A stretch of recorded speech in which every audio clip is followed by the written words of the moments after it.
नमस्कार दोस्तों, स्वागत है आपका स्टडी विद सेलेक्टर्स में।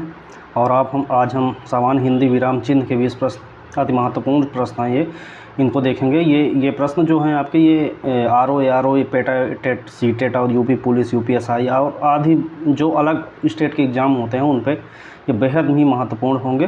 तो आगे चलते हैं। आगे चलने से पहले आपसे रिक्वेस्ट है कि स्टडी विद सेलेक्टर्स को सब्सक्राइब करें, लाइक करें, शेयर करें और बेल आइकन दबाना बिल्कुल न भूलें। और आगे चलते हैं। क्वेश्चन नंबर 1 देखते हैं।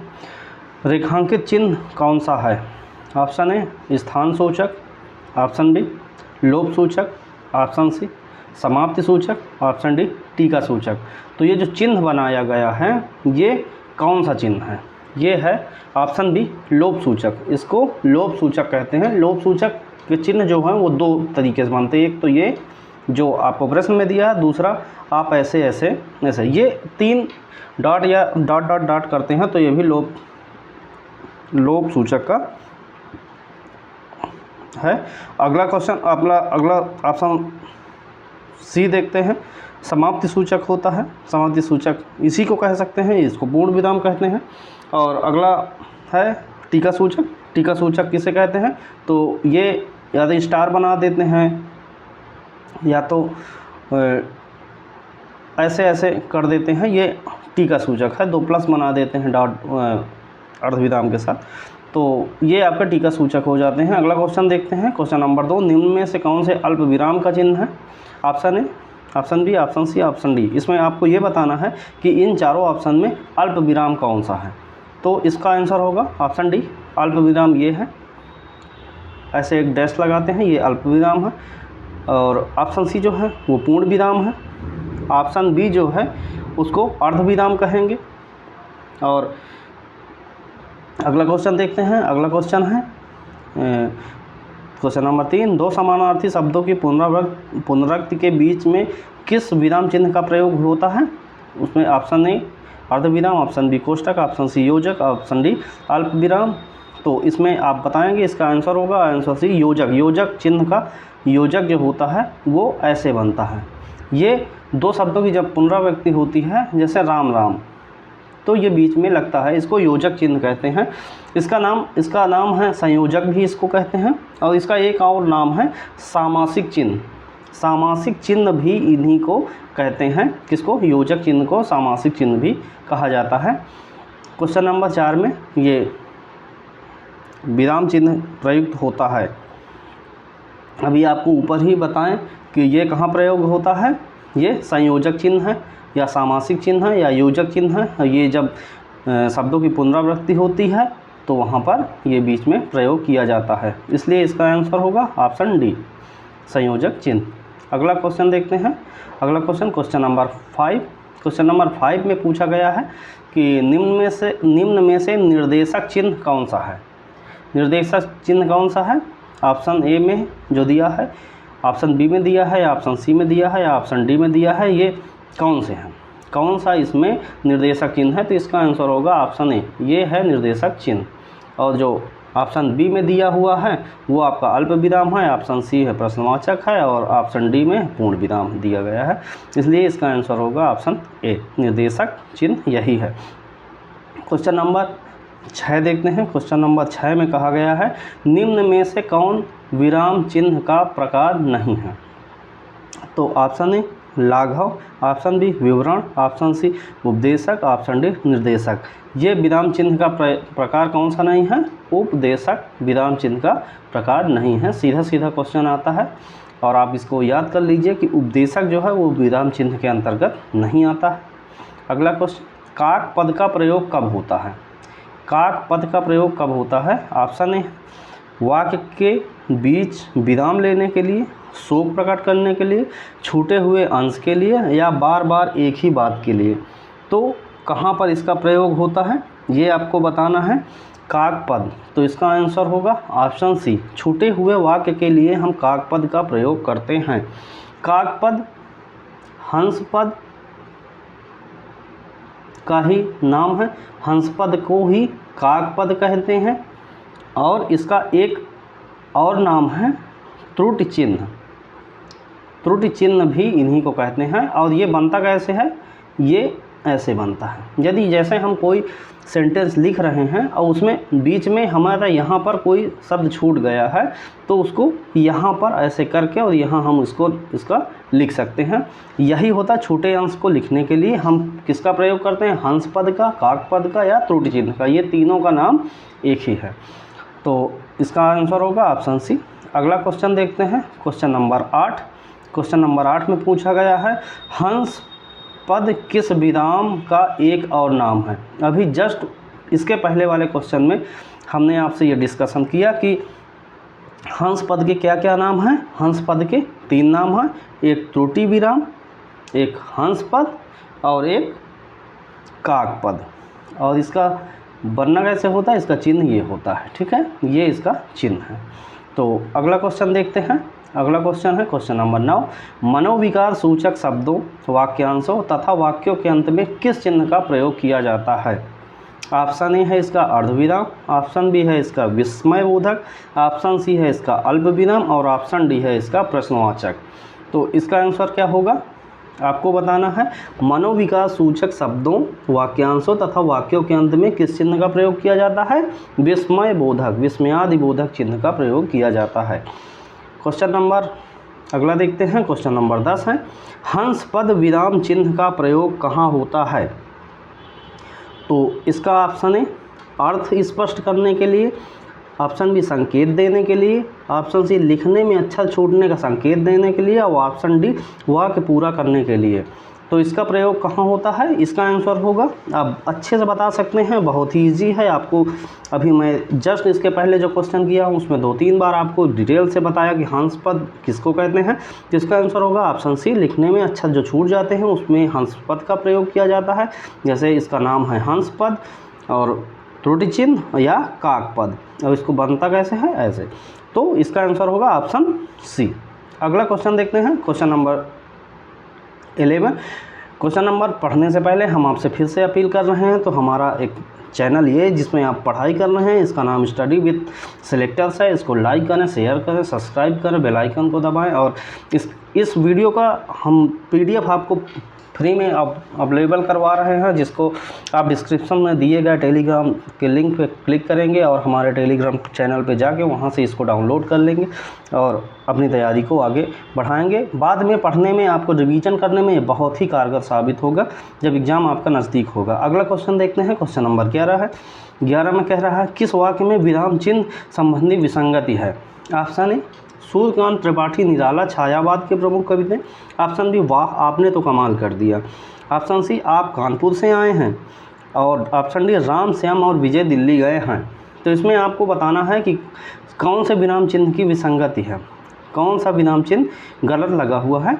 तो इसमें हम ऑप्शन ए, इसका आंसर सही होगा सूर्यकांत त्रिपाठी निराला। निराला में जो ये चिन्ह का प्रयोग किया गया है इसको कहते हैं उद्धरण चिन्ह, उद्धरण चिन्ह कहते हैं। और ये डबल इन्वर्टेड कामा होता है।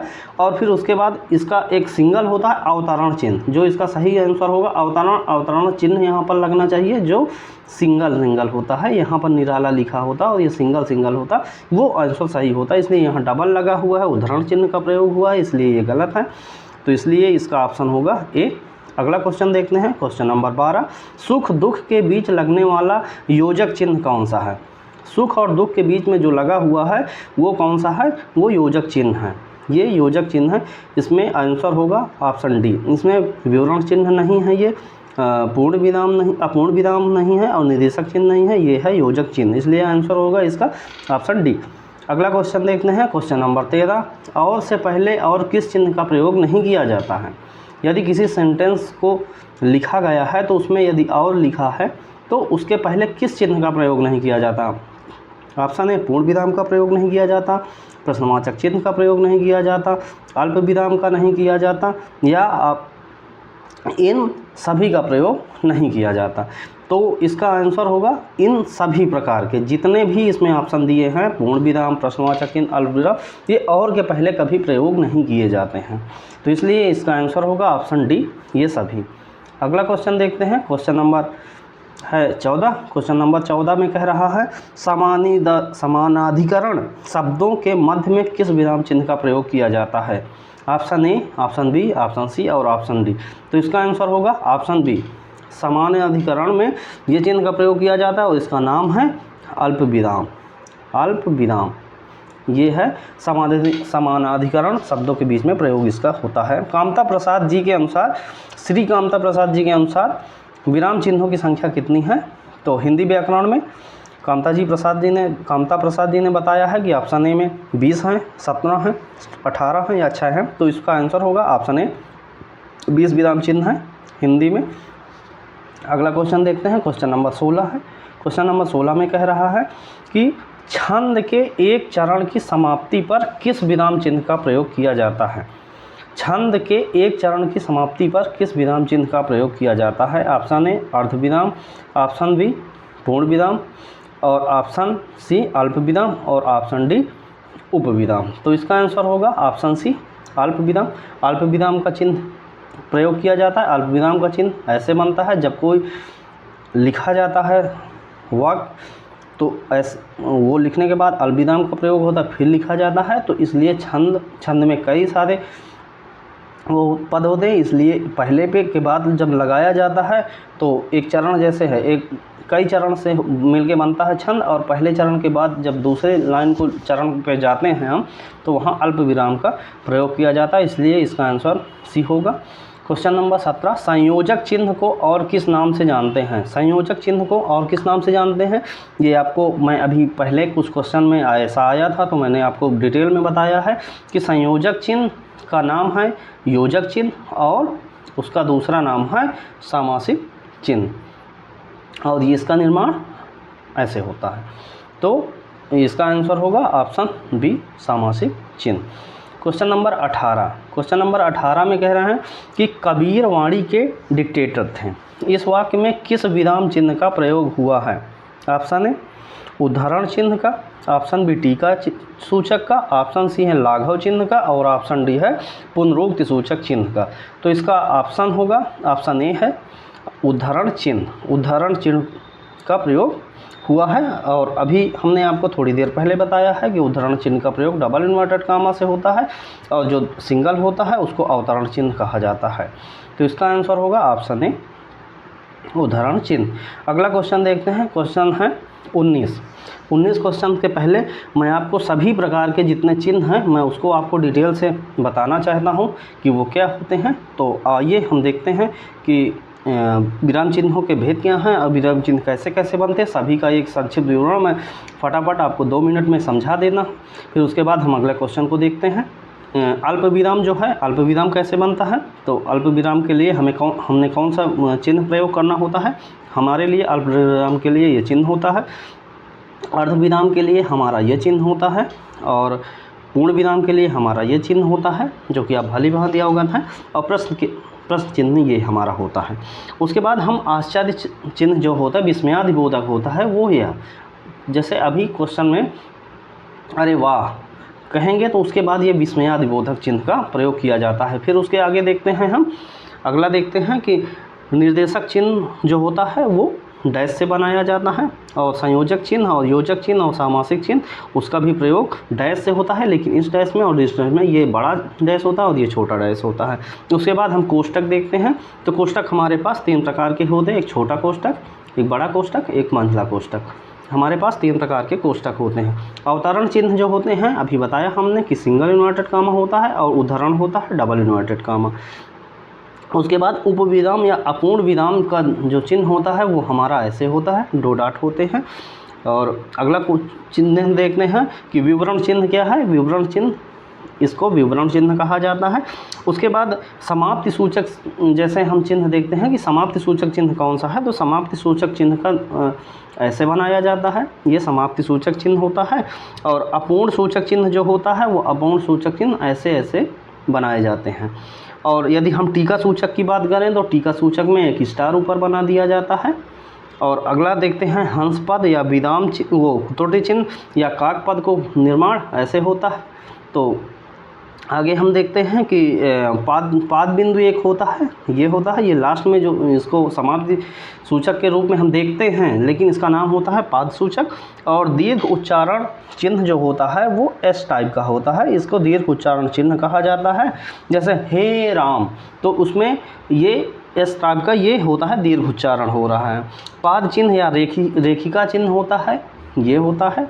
और उसके बाद लोप चिन्ह आपको बताया गया है, लोप चिन्ह या तो डैश डैश डैश कर देते हैं या तो हम प्लस प्लस प्लस, ये हमारा लोप चिन्ह होता है। लाघव चिन्ह और संक्षेप सूचक चिन्ह को हम ऐसे बनाते हैं, ये लाघव या संक्षेप सूचक चिन्ह होते हैं। और पुनरोक्त सूचक चिन्ह, जो पुनरोक्त सूचक चिन्ह होते हैं वो उदाहरण की तरह होते हैं, लेकिन उसका अपोजिट होते हैं।